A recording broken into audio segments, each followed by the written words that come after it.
భస్త్రికాసనం.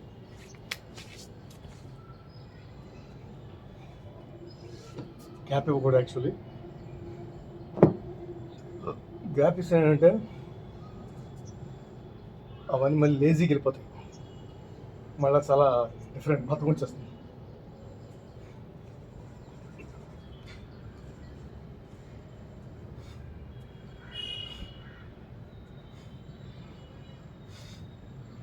ఎప్పుడు బాడీ వామప్గానే ఉండాలి. యోగాలు చేసే ముందు ఎప్పుడు కూడా హీట్గానే ఉంటుంది బాడీ, హీట్ పోగొట్టుకోకూడదు. ఈ చక్రాలు మేలుకొని ఉంటాయన్నమాట. ముఖ్యంగా నాభిశక్తి, ఎప్పుడైతే నాభిలో అది వేడి ఉంటుందో అన్నీ అలర్ట్గా ఉంటాయి. అది చల్లనివ్వకూడదు.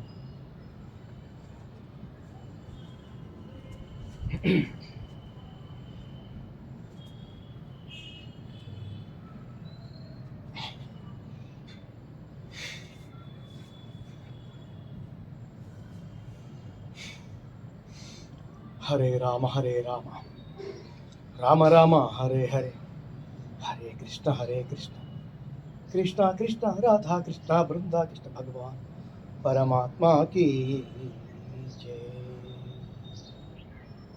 వసుదేవసుతం దేవం కంచచానూరమర్దనం దేవకీ పరమానందం శ్రీరాధాకృష్ణం వందే జగద్గురుం, శ్రీరాధాకృష్ణం వందే జగద్గురుం, బృందాకృష్ణం వందే జగద్గురుం. రాధాకృష్ణమ్మ బృందాకృష్ణ భగవాన్ పరమాత్మకి జై.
Careful.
ఆచమనం చేస్తాం కదా, అంతే. మరి ఉడికేయకూడదు, జస్ట్ తడుపు ఆరిపోతుంది.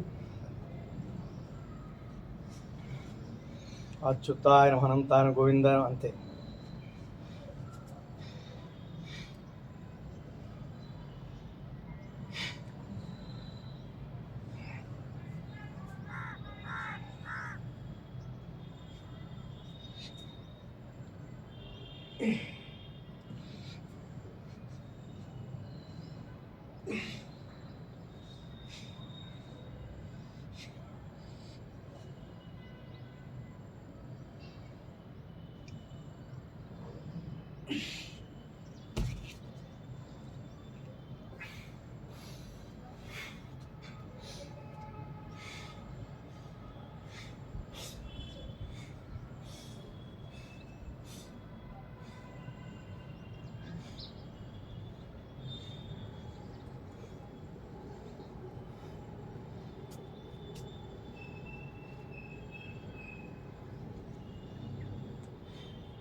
భగవంతుని మనం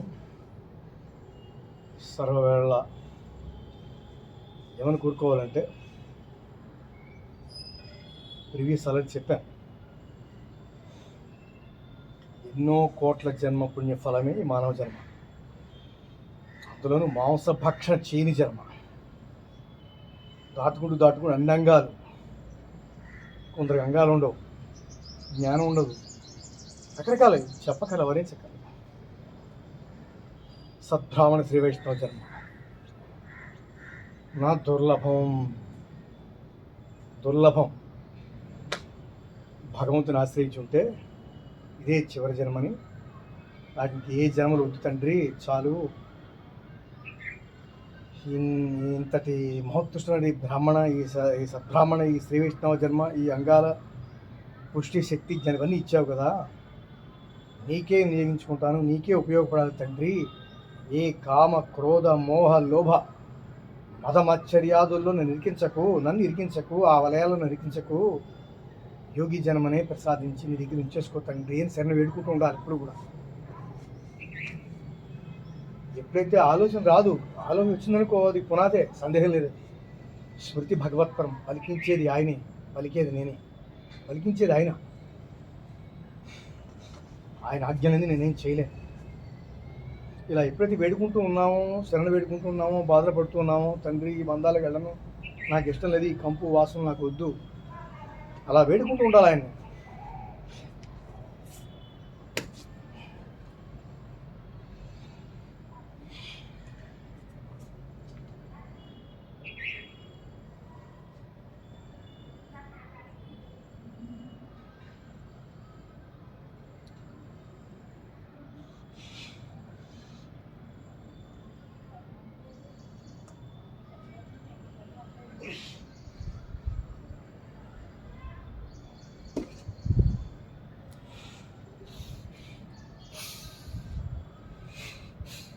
అలా వేడుకుంటూ ఉంటే వేడగా కర్మలు ఉంటాయి. కర్మల వలయం నుంచి తప్పించుకోవడం మాటలు కాదు. ఎందుకంటే ఒకరిని చెప్పినా, ఒకరు దూషించినా అది ఖచ్చితంగా అనుభవించి తెలాల్సిందే. మనిషి అయినా ఏ ప్రాణైనా సరే అనుభవించి తెలాల్సిందే. ఎప్పుడైతే మనం భగవంతుని శరణ వేడుకుంటున్నామో, దాని పర్యవసానంగా ఆల్టర్నేటివ్గా ఇంకో భరించేటటువంటి బాధను కలిగించి ఆయనే తప్పించేస్తాడు. ఆయన్ని శరణ వేడాలి, అది కూడా త్రికరణ శుద్ధులు కలవాలి, అతి ప్రేమ కలగాలి భగవంతుని మీద. ఆ నమ్మకం భగవంతుడికి ఇస్తేనే అది మనకు అవకాశం. లేకపోతే ఇప్పుడు మనకు కపట పేరు పనికిరాదు. నమస్కారం పెట్టేసి ఇది కాదు, ఆయన వంగిలా నమస్కారం పెట్టామా చచ్చిపోవాలి. ఆ ప్రేమ ఉండాలి. ఆ భీతితో, భక్తితో, అతి ప్రేమతో ఆయన ఎప్పుడైతే శరణ పెడతామో కర్మల వలయాన్ని తప్పించేస్తాం. ఎందుకంటే మానవ జన్మ దొరకదు. ఈ సంసార బంధాలు పడ్డామా సర్వనాశనం అయిపోతాం. మళ్ళీ ఇందులోనే పుట్టాలి, ఇందులోనే చావాలి, ఇందులో ఎన్ని తప్పులు చేయాల్సి ఉంటుందో. అదృష్టం బాగుంది, కొంచెం సంపాది చెప్పలేం, ఆస్తి కోసం, డబ్బు కోసం, భార్య బిడ్డల కోసం. మరి ఇవన్నీ పాపాలే కదా. వీటన్ని తప్పించుకోవాలి తండ్రి. ఇవన్నీ కెరటాలు, జీవితం అనే సాగరంలో ఇవన్నీ కెరటాలు, సుగుండాలు, ఇవన్నీ సునామీలు, ఇవన్నీ కూడా. వీటన్నిటిని తప్పించుకుంటూ ఆ పెరుమాళ్ళ పాదాల దగ్గర ఆశ్రయిస్తే చాలు, ఆయన దగ్గరికి వెళ్ళిపోతాను. నేను కోరుకునేది అదే. నేను ఎవరికి దక్కకూడదు, ఆ తల్లి మణిద్వీప్ మహారాణి అమ్మకే దక్కాలి. అందరూ నాకు అనంత విషయంలో తల్లి తండ్రి. ప్రతి ప్రాణికి, ఎవరికి ఏ ఒక్కరి దృష్టితో నేను చూడను. నాకు వద్దు బాబోయ్. పొరపాటు గాంచిన నన్ను లాగి కొట్టాలి అమ్మవారే, కొట్టాలి అమ్మ వద్దు, మళ్ళీ సమార్గంలో పెట్టాలి, ట్రాక్ మీద పెట్టాలి. అది అలా వ్యక్తి వైరాగ్యాలు కలిగించాలి. అది ఫ్రెండ్స్.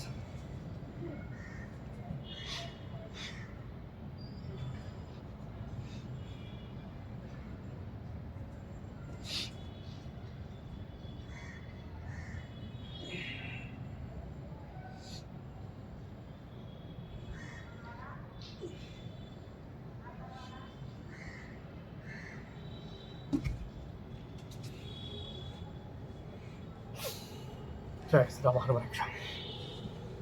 హరే కృష్ణ. నెక్స్ట్ జై శ్రీరామ్, స్కాట్ గిఫ్ట్.